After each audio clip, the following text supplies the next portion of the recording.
It's your girl Kaash Paige and rocking with the beat, London 103.6 FM. You know what I'm saying? Rocking with the best on air right now. Of course, it is Cam on the Culture and Influence Show every Saturday from 1 till 3 p.m.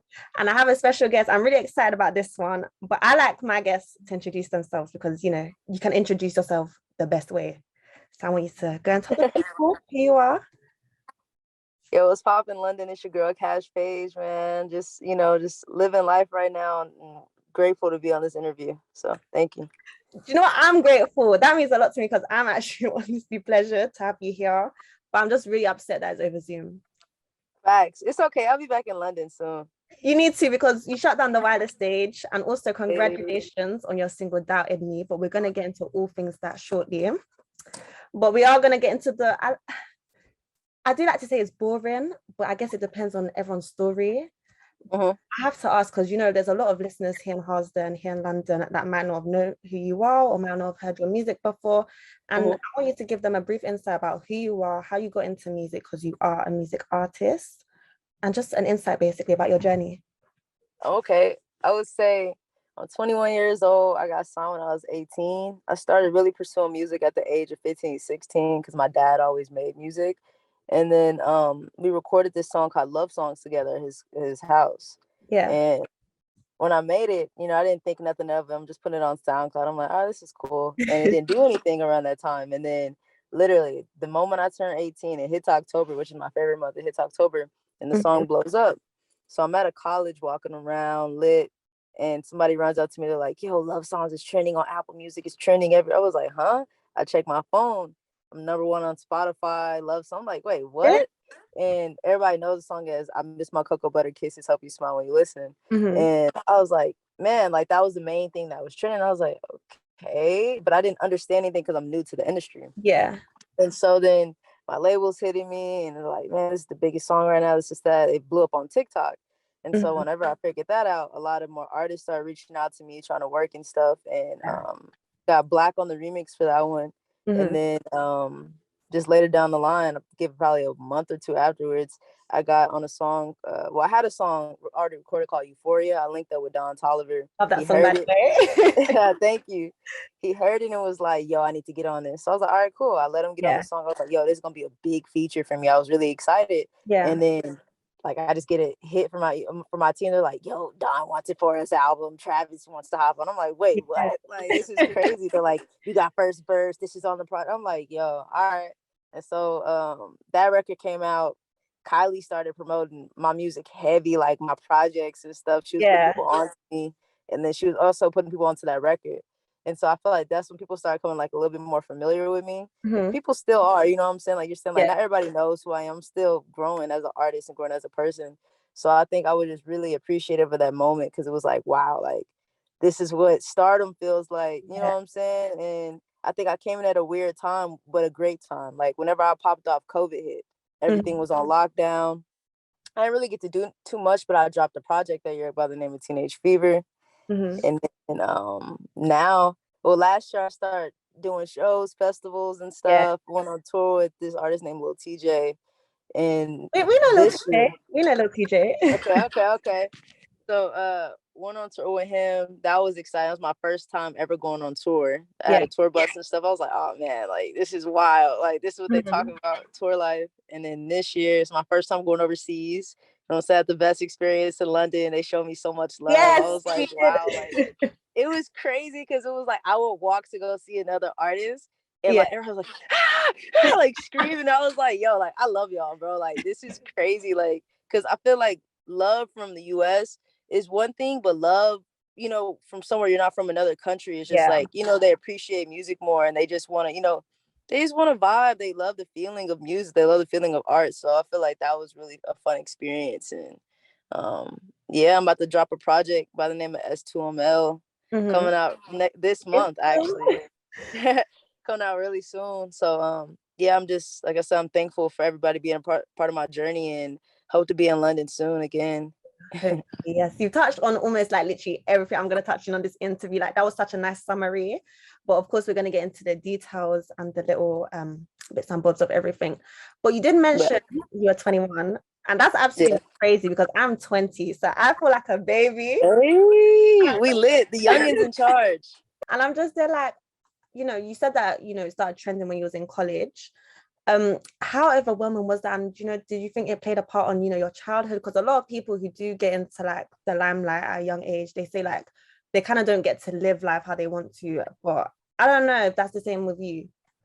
I would say it's kind of weird. It was like whenever I was 17, I wanted to go to this one school where you can graduate early. I don't know if y'all have that out there. It's kind of like where like pregnant girls go and like it's like to graduate early and stuff. So I ended up graduating early.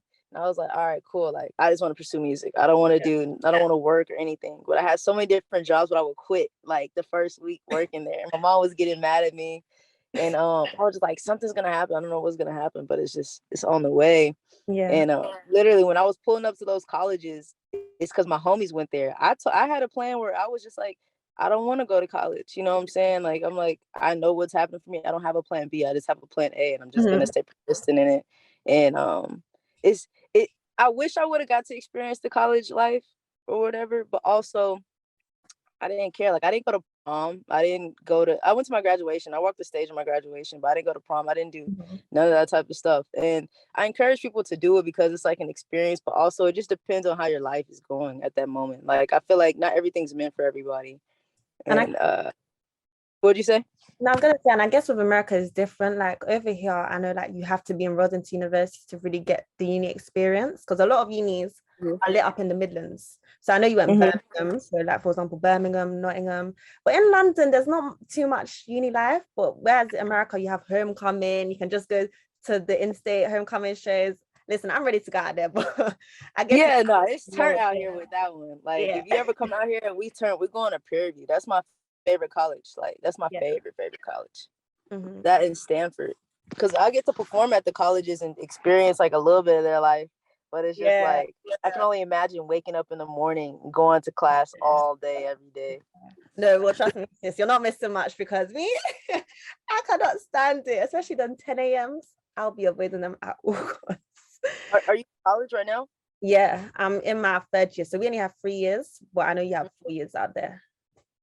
So I'm almost over. Cute. But yes, we are going to talk about the hit song, Love Songs. Like you said, you started off as SoundCloud and it actually blew on TikTok. However, I wouldn't call you a TikTok artist. There's a lot of artists that put out songs out there and it's going to go viral on TikTok. It's going to blow on TikTok, but that's about it. So like, obviously, how was that for you? Like, have you noticed that? Is like, what do you think about TikTok artists? Like, I feel like TikTok artists are really smart, right? Because it's like they know how to control social media so well. 100%. I try to, you know what I'm saying? Labels, of course, they want you to post your music on TikTok and make it go viral.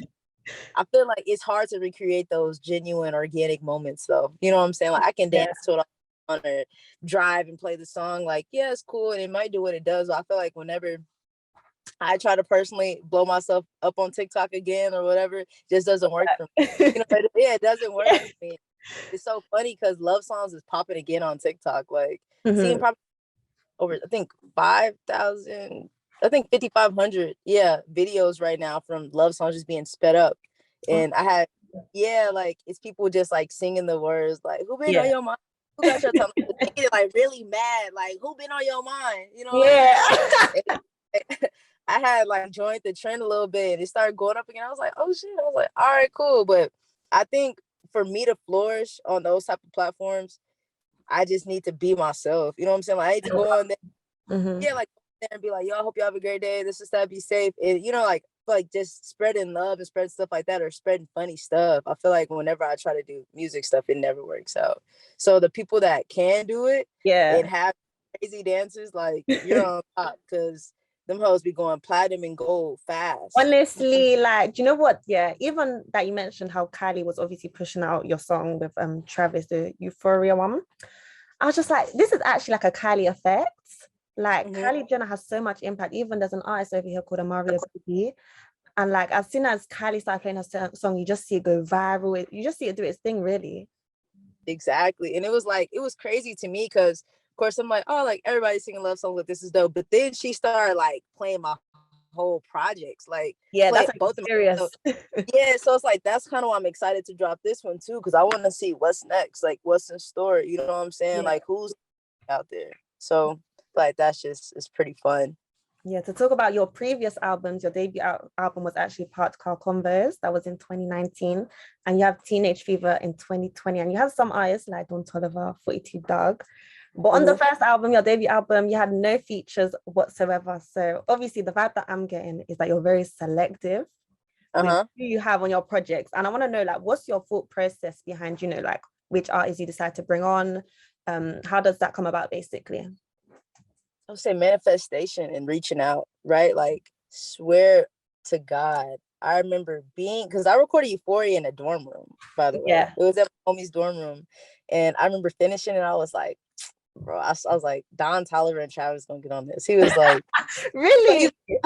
bro, on my dead granny grave, I promise you. And he was like, I don't know, man. He was like, that might be a stretch. And I was like, leave. I was like, bro, I promise you, like, he's gonna get on it. Like, was this before you had Don Toliver Connects?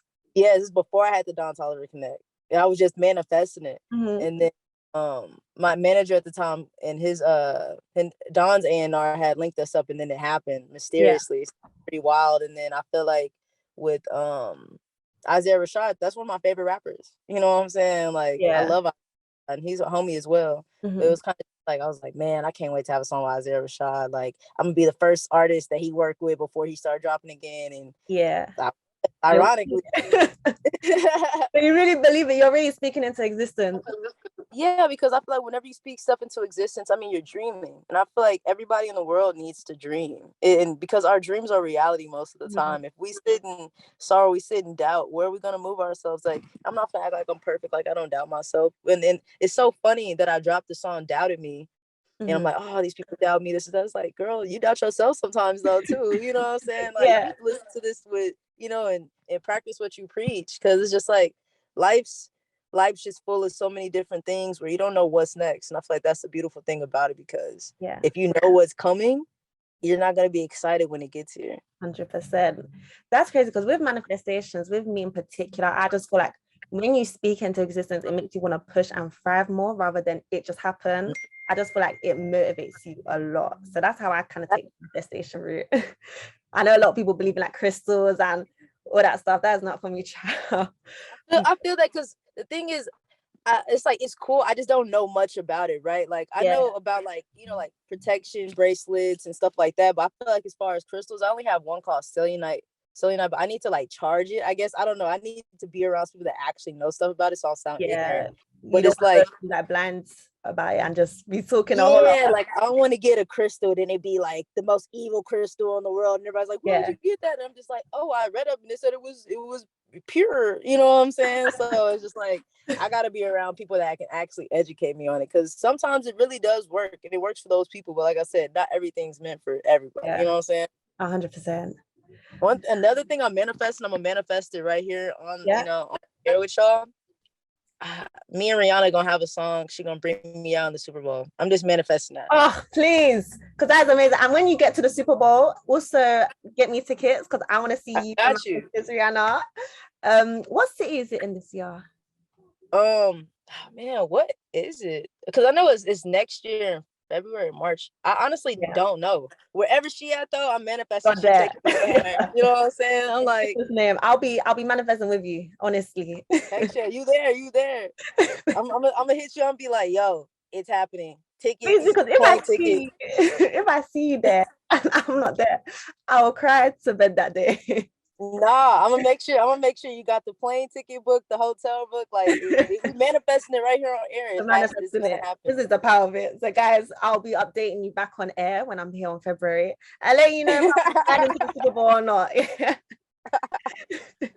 But yes, I also want to congratulate you on Doubted Me, because it's actually 100K. We spun it before when I was covering Lunchtime, but of course we're going to spin it again on this show. Hey, thank you. I saw that, you know, you played the audio for one of your wireless clips. So it's been teased for a long time. And you dropped the visuals. What is the wait like? Do you know, when it comes to you and dropping music, like, what is it that, you know, you think, oh, I have to get 100% right?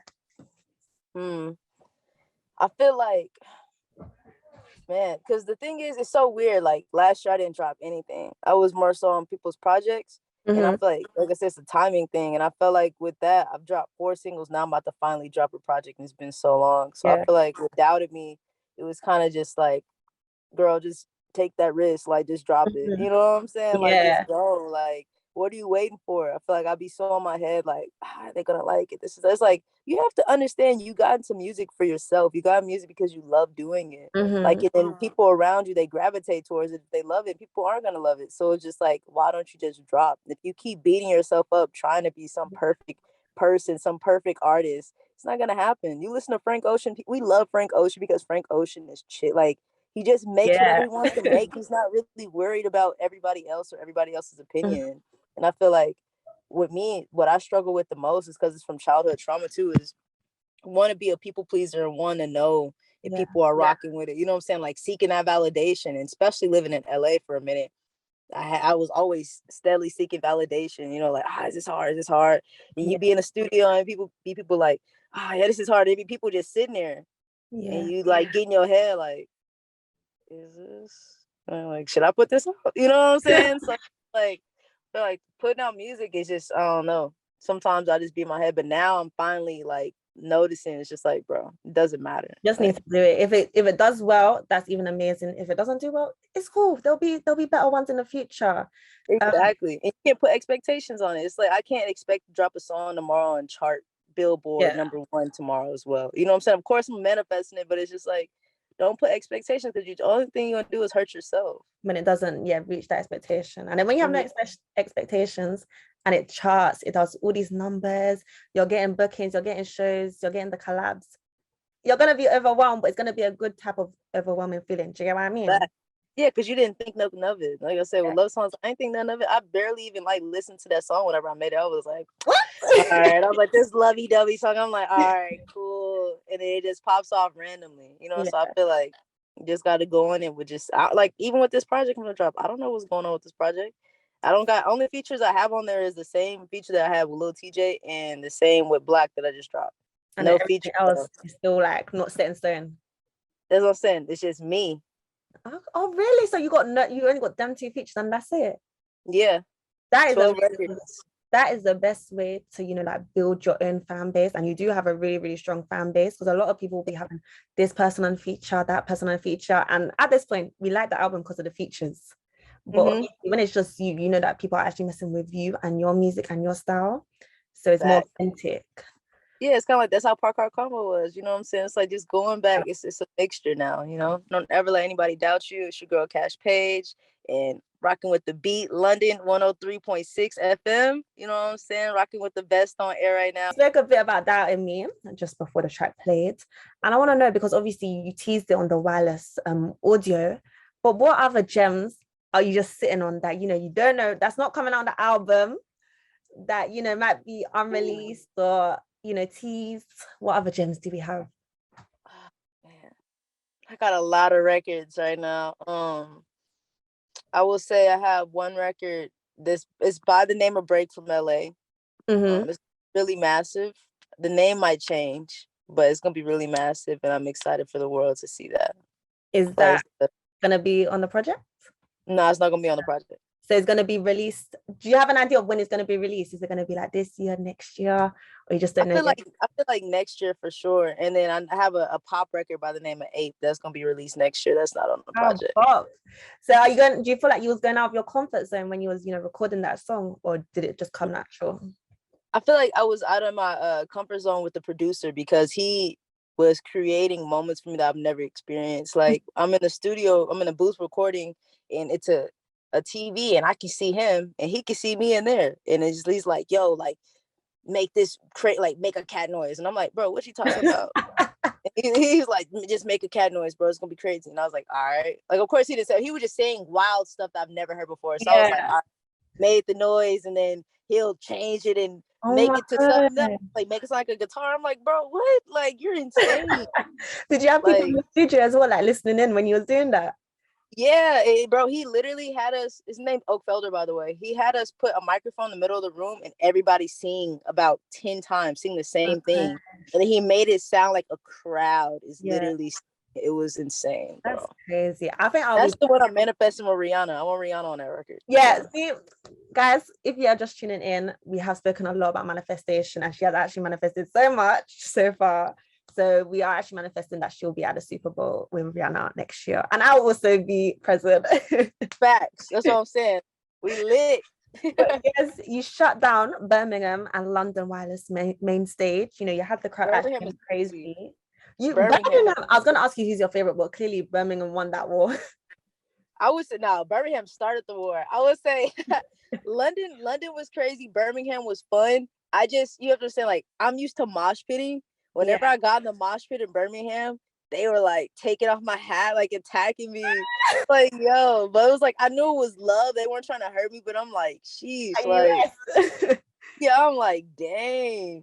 But it was overall, like, I enjoyed it, and I can't wait to like come to every city out there and just see what it's all about and tour the world. We did say that London Finsbury Park actually has more class because we had the nice layout, but theirs was in a car park. So obviously, you see the correlation there with Birmingham. Yeah, and it was crazy because I think I was the only I think I was the only female artist on the one in Birmingham. Really? And for our day. Because I think it was majority rappers, like UK rappers, and then Moneybagg Yo, Polo G, and some other people.